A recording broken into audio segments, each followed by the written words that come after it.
അമ്മ general secretary Kuku പരമേശ്വരനെതിരെ നിയമ നടപടിയുമായി ഓഫീസ് മാനേജർ അതുല്യ. അപകീർത്തികരമായ ബന്ധമുണ്ടെന്ന് പറയാൻ സെക്യൂരിറ്റി ജീവനക്കാരനെ നിർബന്ധിച്ചുവെന്നാണ് ആരോപണം. ഗൂഢാലോചന സംബന്ധിക്കുന്ന സെക്യൂരിറ്റി ജീവനക്കാരന്റെ ഓഡിയോയും പുറത്തുവിട്ടു. ഉണ്ണി ശിവപാലിനു വേണ്ടി കുക്കു പരമേശ്വരൻ വഴിവിട്ട പ്രവർത്തനങ്ങൾ നടത്തുന്നുവെന്നും പോലീസിന് നൽകിയ പരാതിയിൽ പറയുന്നു.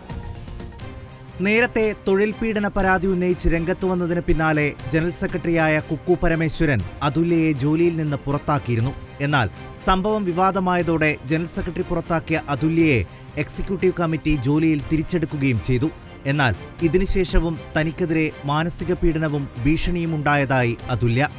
ഞാൻ കമ്മീഷണർക്ക് കൊടുത്ത പരാതിയിൽ എനിക്കെതിരെ അവിടെ നടന്ന ഗൂഢാലോചനകൾ എന്നെ ടെർമിനേറ്റ് ചെയ്തതിൻ്റെ ഭാഗമായിട്ട് കുക്കു പരമേശ്വരനും ഉണ്ണി ശിവപാലും മീനാ കുറുപ്പും ചേർന്നുണ്ടാക്കിയ ഒരു വലിയൊരു സ്ക്രിപ്റ്റ് ഉണ്ടായിരുന്നു.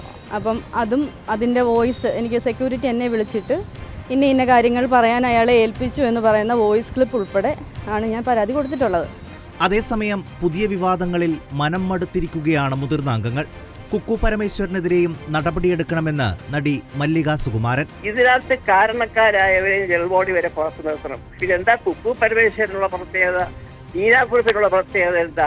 ഞാൻ പറഞ്ഞത് ഈ ഒരിത്തിരി ഇനി അവിടെ ഇരിക്കണ്ട, പുതിയ ഭാരവാഹി തിരിച്ചുവിട്ടിട്ട് പുതിയൊരു ഇലക്ഷന് പോട്ടെ. അടുത്ത മാസം അമ്മ ജനറൽ ബോഡി നടക്കുന്നതിന് മുൻപ് ഈ പ്രശ്നങ്ങളെല്ലാം പരിഹരിക്കണം എന്നതാണ് ഭൂരിഭാഗം അംഗങ്ങളുടെയും ആവശ്യം. റിപ്പോർട്ടർ, കൊച്ചി.